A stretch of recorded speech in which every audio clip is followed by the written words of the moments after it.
प्यारे बच्चों, अपने शाहजहां तक बात कर ली थी है ना।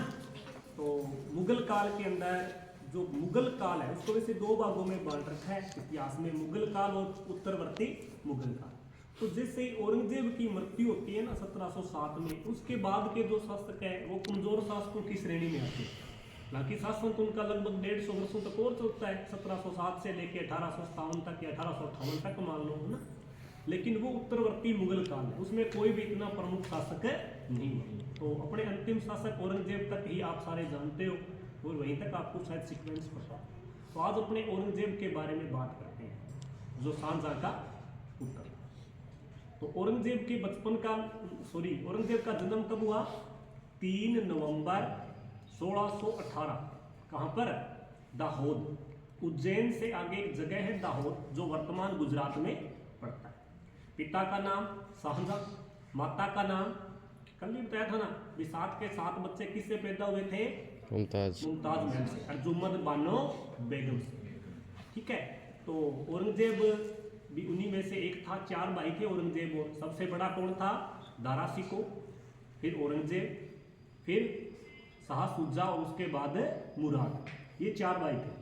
लेकिन 1658 में क्या हुआ? शाहजहां की मृत्यु की अफवाहें फैल गई पूरे साम्राज्य के अंदर, शाहजहां की मृत्यु हो गई।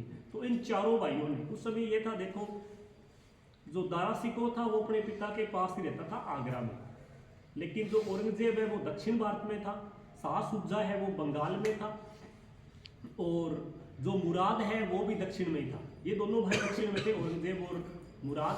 शाह शुजा बंगाल में, और आगरा में कौन था? दारा शिकोह। और शाहजहां ने अपने सरदारों को, अपने अमीरों को, मंत्रियों को ये सलाह भी दी थी कि आगे से आप सभी लोग, जो मेरा बेटा दारा शिकोह है, इसी की सपोर्ट में रहें और इसी को ही मेरा उत्तराधिकारी बनाया जाए। लेकिन उसकी मृत्यु की खबरें फैलते ही 4 भाइयों ने युद्ध की तैयारी कर ली राज्य हड़पने के लिए।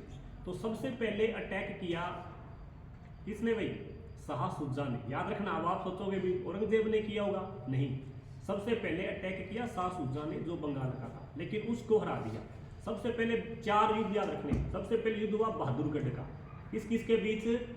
दारा शिकोह और शाह शुजा के बीच। उसमें शाह शुजा हार गया, वो वापस बंगाल चला गया, और दारा शिकोह वापस अपने राजधानी आ गया। उसके बाद औरंगजेब को पता चला भी शाह शुजा ने अटैक किया है, लेकिन उसकी हार हो गई। तो औरंगजेब ने क्या किया? मुराद को अपने साथ मिला लिया और उसके साथ एक एग्रीमेंट किया कि जैसे ही हमें राज्य प्राप्त हो जाएगा, अपने दोनों भाई राज्य को आधा आधा बांट ले। 60-40 में हुआ था, ध्यान रखना, 50-50 में। उसने कहा भी संपत्ति है तो 60% मैं रखूंगा और 40% मुराद तुझे दे दूँ। फिर इन दोनों भाइयों ने इकट्ठे होकर दारा के ऊपर अटैक किया। वो है धर्मत का युद्ध। कौन सा युद्ध है? धर्मत। पहला युद्ध है बहादुरगढ़ का, दूसरा युद्ध है धर्मत का। उस युद्ध में क्या हुई? दारा शिकोह की हार हो गई।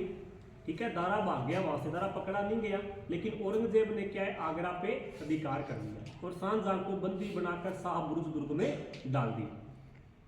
लेकिन अभी भी दारा शिकोह के पास पर्याप्त सेना थी, अमीर भी उसके साथ थे। फिर एक और युद्ध हुआ सामूगढ़ का। धर्मत के बाद कौन सा युद्ध हुआ? सामूगढ़ का। सामूगढ़ के युद्ध में उसने दिल्ली के आसपास जितने भी दारा शिकोह के समर्थक थे उनको हराया, और उनको हराने के साथ साथ औरंगजेब ने अपने भाई मुराद को, जिसके साथ उसने एग्रीमेंट किया था आधा राज्य देने का, उसको भी पकड़कर ग्वालियर की जेल में डाल दिया और बाद में उसकी हत्या करवा दी। मतलब एक उसको भी सल्टा दिया उसने। दारा शिकोह भाग गया, तो अब दिल्ली पर भी उसका अधिकार हो गया। एक ये भी याद रखना, औरंगजेब का 2 बार राज्याभिषेक हुआ था, एक बार आगरा में और दूसरी बार है दिल्ली। पहली बार धर्मत युद्ध के बाद और दूसरा सामूगढ़ के युद्ध के। ठीक है। फिर तीसरा युद्ध हुआ खजुआ का। उसमें उसको किसने हराया? औरंगजेब ने शाह शुजा को, जो बंगाल में बैठा था। उसके पता था ना अभी एक भाई और बैठा है, तो उसने उसमें खजुआ युद्ध के अंदर अपने भाई शाह शुजा को हराया और उसकी भी उसने हत्या कर दी। 2 खत्म हो गए। लास्ट में कौन बच गया? अभी दारा शिकोह। दारा शिकोह अभी भी जिंदा था, वो राजपुताना में आ गया था। तो अंतिम और 5वां युद्ध हुआ देवराई का युद्ध। देवराई अपने अजमेर के पास है। उस युद्ध में उसने दारा शिकोह को मार दिया और उसकी हत्या करने के बाद वो मतलब निर्णायक रूप से भारत का सम्राट बन गया। ठीक है। 1658। उसने शासक बनने के बाद अपने आप को कट्टर मुस्लिम धर्म के अनुसार जिंदा पीर या शाही दरवेश उसको कहा जाता है। जिंदा पीर का मतलब क्या होता है, जो धार्मिक रूप से बहुत ज्यादा कट्टर हो, उसको क्या कहते हैं, जिंदा पीर। लेकिन उसमें एक अच्छी बात भी थी, वो अपना जीवन बड़ा सादा जीता था। उसका जीवन बड़ा सादा था, तो उसने हर प्रकार के नशे पे, ना खुद शराब पीता था, ना पीने देता था, ठीक है, ना दरबार में कोई हंसी मजाक कर सकता था, ना पीरों की मजार पे कोई जा सकता था, ठीक है। तो इस प्रकार उसने इतनी सारी रोक लगा दी, सिर्फ वो सादा जीवन जीता था, तो इसलिए उसको शाही दरवेश भी कहा जाता है। उसने आलमगीर और गाजी जैसी उपाधियां धारण की, जिनका मतलब होता है इस्लाम का रक्षक और काफिरों का नासक। गाजी का मतलब क्या होता है, काफिरों का नासक। ऐसी उपाधियां धारण की औरंगजेब ने। औरंगजेब ने भी अकबर की तरह लगभग 49 वर्ष राज किया, 1658 से लेकर 1707 तक, लेकिन वो जनता में लोकप्रिय नहीं हो पाया। उसका सबसे बड़ा कारण था उसकी अविश्वासी प्रवृत्ति। वो किसी के ऊपर विश्वास नहीं करता था, यहाँ तक कि उसको अपने पिता को देख लो जेल में डाल दिया, अपने पुत्रों पर भी उसे विश्वास नहीं था, किसी भी पुत्र के ऊपर उसे विश्वास नहीं था। उसके पुत्रों ने भी मोस्टली जीवन कारागृह में ही काटा था। अपने हर पुत्र को जिसपे थोड़ा सा भी डाउट होता ना भी कल को ये विद्रोह ना कर दे, उसको उठाकर वो जेल में डाल, ठीक है। उसका पुत्र जैसे बहादुर शाह था, चाहे अकबर था, उन सभी को वो जेल में ही रखता था। अपने पुत्रों को भी, अपनी एक बेटी थी उसको भी जेल में रखता था, उसकी मजार भी बनी हुई है दिल्ली में, बहुत मतलब बुरा बिहेव करता था। अब अपने उसकी धार्मिक नीति की बात करें तो धर्म के रूप में बहुत ज्यादा कट्टर था। उसने घोषणा की थी कि ये जो देश है ना, दार उल हर्ब है, इसे मैं दार उल इस्लाम में बदल दूंगा।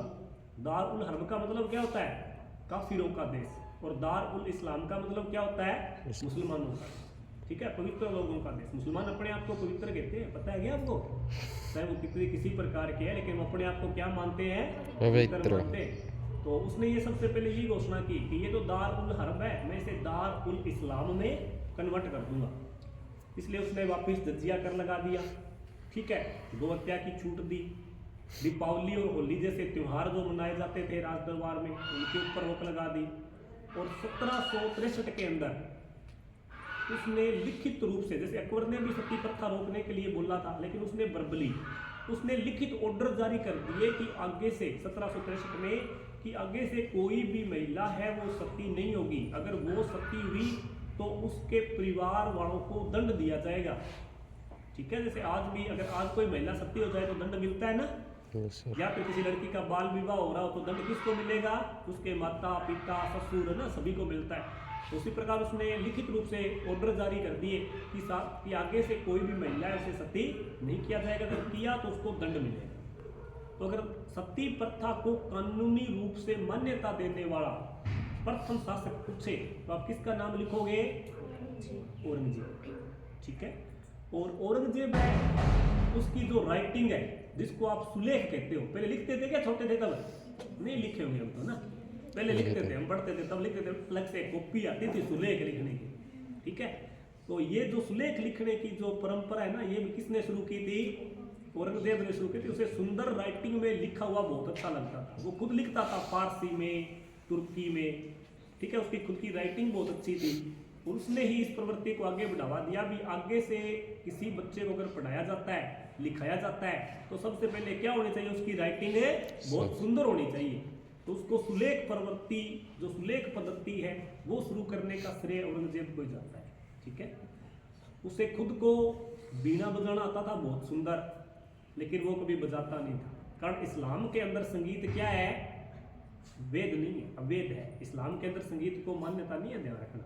तो उसने कभी भी ना तो संगीत सुना और ना ही किसी को संगीत सुनने देता था, ना उसने किसी भी संगीतज्ञ को, ना किसी इतिहासकार को, या ना किसी कलाकार को अपने दरबार में रखा था। अगर कोई आ भी जाता तो उसे वो धक्के देकर वहां से विद पनिशमेंट उसे वहां से निकला देता था। उसके दरबार में कोई भी कवि, इतिहासकार, साहित्यकार, नृत्यकार, कोई भी उसके दरबार में ऐसा व्यक्ति नहीं है, बिल्कुल कठोर शासन। औरंगजेब के काल में सबसे ज्यादा मुगल साम्राज्य का विस्तार हुआ, उसने लगभग पूरे दक्षिण भारत को जीत लिया था, पता ही होगा आपको ना।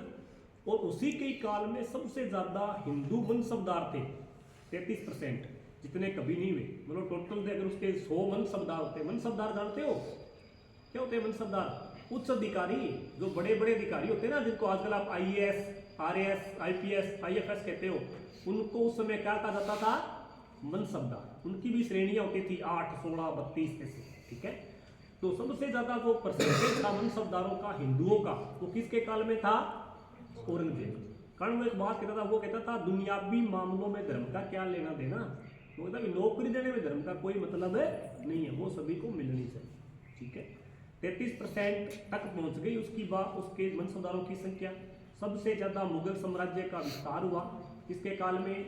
औरंगजेब के काल में। टोटल 23 प्रांत, जो कभी 16, 18, 19 होते थे, उसके राज्य में कितने प्रांत थे? टोटल 23 प्रांत। लेकिन दक्षिण की जो विजय थी, उसने दक्षिण भारत को जीत लिया, लेकिन वो दक्षिण विजय ही उसके लिए नासूर बन गई।